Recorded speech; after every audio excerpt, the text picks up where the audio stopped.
Siya si Ginoong Mabuti. Heto ang taong lamang sa kabutihan. Ginagawa ko lang naman ang tama. Sa sobrang kabutihan niya, kung mabubuting tao ang napupunta sa langit, siya ang mauuna. Talaga naman.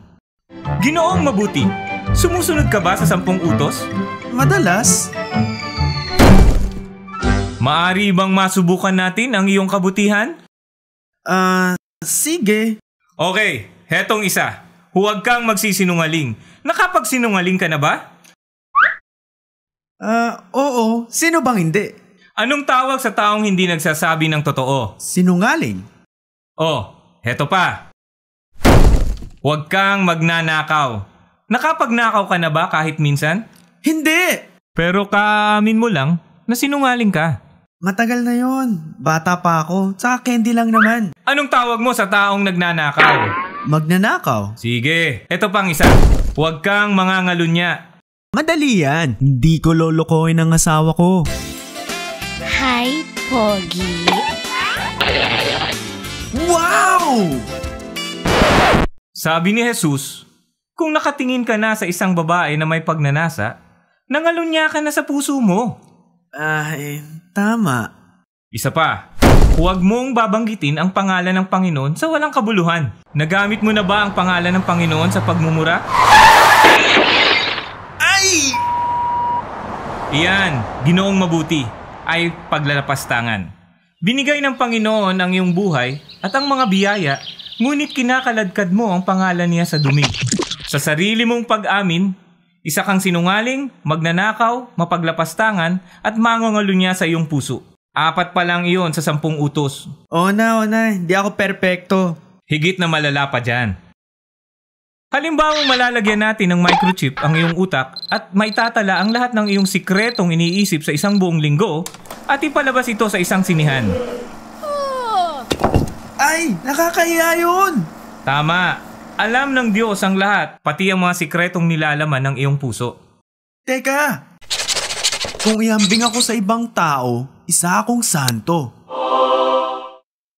Ngunit ang pamantayan ay ang utos ng Diyos, hindi ibang tao. At kung magkasala ka ng kahit 5 beses lamang sa isang araw, sa isang taon, aabot na sa 1,825 ang kasalanan mo. Kung umabot ka sa 70 taong gulang, magkakasala ka ng higit sa 127,000 beses. Mananagot ka sa bawat kasalanan sa araw ng paghuhukom. At ayon sa Biblia, ang bawat isa sa atin ay magbibigay tuos sa Panginoon. Pero papatawarin niya ako, di ba? Subukan natin yan sa isang korte. Alam ko namang madalas akong lumabag sa batas. Pero baka naman pwede natin itong palampasin. Ang tiwaling hukom lamang ang papayag sa ganoon. Ang sasabihin ng isang mabuting hukom ay, ang kabayaran mo para sa iyong krimen, ang singil ng hustisya. Hindi tiwaling hukom ang Panginoon. Kinapopotan niya ang kasalanan.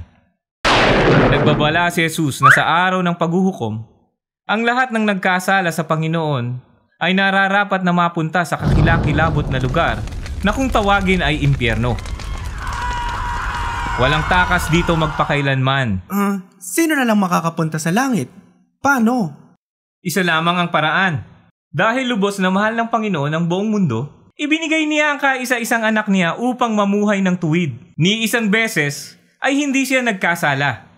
Inangkin niya ang parusa na nararapat sa mga nagkasala. Hinagupit siya at binugbog. Ipinako sa krus, namatay upang masilbi ang hustisya at nang makalaya ang mga nagkasala. Bumangon si Jesus mula sa libingan at tinalo ang kamatayan. Hindi nakakamit sa sariling sikap ang buhay na walang hanggan. Bigay ito ng Diyos sa lahat ng magpapakumbaba at lalapit kay Jesus. Patatawarin ka niya. Lilinisin ka at bibigyan ka ng bagong puso. Sabi sa Biblia, kung sino man ang nakay Kristo, siya ay bagong nilalang. Huwag ka nang mamuhay para sa iyong sarili. Talikuran ang mga kasalanan at lumapit kay Jesus. Basahin ang iyong Biblia at sundin ito. Maghanap ng tapat na simbahan na tutulong sa iyong paglago at ipamahagi sa ibang tao ang magandang balita.